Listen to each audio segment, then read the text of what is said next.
Hello friends, whenever we see the picture of a god, we see a halo around God's face. What does this halo indicate? It basically tells you that the God has extraordinary energy that is giving him the aura. That means he is perfect, his wisdom should not be questioned. Even when we see the picture of our great heroes, then also sometime aura is there around their face. Now, this halo which is there around great personalities gives rise to a cognitive bias which is called halo effect. And today we are going to learn about that. So friends, this halo effect is a cognitive bias where our overall impression of someone or something influences our judgments about their specific qualities or characteristics. So, what does it indicate? That means if somebody has made an overall positive impression on you, then you don't see the negative side of that person. You accept everything that is associated with that person or whatever that person says. And that is how we commit this error, which is called halo effect. Now, let us give some example.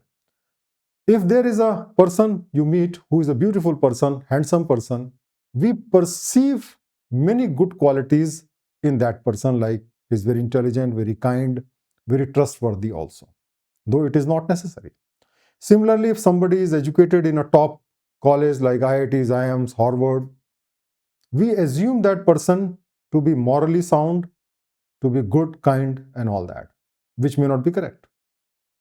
Likewise, when people go for job interview, their dress actually gives the impression, if they're dressed well, that they're very competent, which is not necessary. Similarly, if there is a teacher who is very likable because he talks sweetly or give very good marks to the students, what happens that the students will give better rating to that teacher even though he may not be a good teacher. Likewise, if the celebrity endorses a particular product, then we accept that product, we buy that product, believing that whatever celebrity says is right. So all these are the effect of halo effect. And this creates a bias in favor of the celebrity, and we sometimes misjudge what he says. So what are the reasons for this halo effect? The first reason is cognitive laziness. Because we want to decide something very quickly, we allow mental shortcuts and make judgments based on the limited information, and that is how we commit this particular cognitive bias. Emotional influence. Friends, when we like somebody, then we can't see any negative thing about the person. That is why love is said to be blind. And so what happens that because we like the person, we don't want to see anything against that person. So whatever the person says, whatever the person do, we accept that to be right. Then the third reason is lack of objective criteria. If we do not know how to measure the success or how to measure something, we don't have any objectivity, then go on subjectivity, and there we use emotion and intuition to decide the thing. And then we have social and cultural biases. We have social and cultural biases against people, against a race, against or favor in country or like that.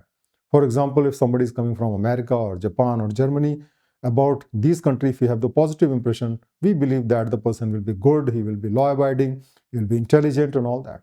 And whatever he says, we accept it readily. On the contrary, if there is another person who is coming from a country which we don't like, for example, Bangladesh or Pakistan or Afghanistan, then what happens that we think that the person is telling lie, or what we do is that overall impression of the country is imposed upon that person, and that is how we come to the wrong conclusion.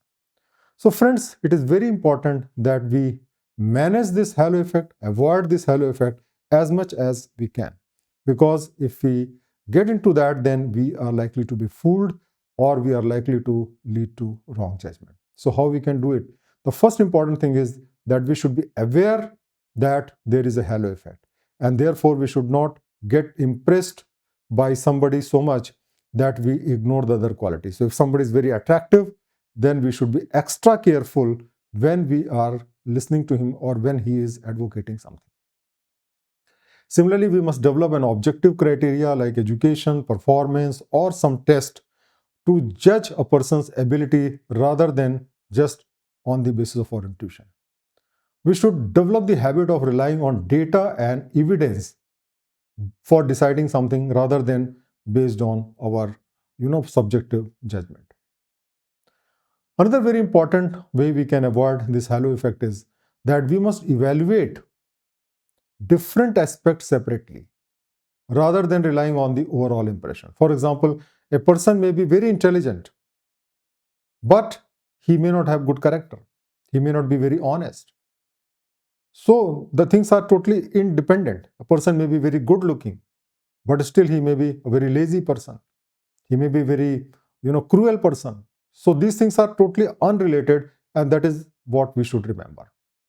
We must try to gather information from multiple sources, because if we do that, we can reduce the biases and we are more likely to get the correct picture of the thing.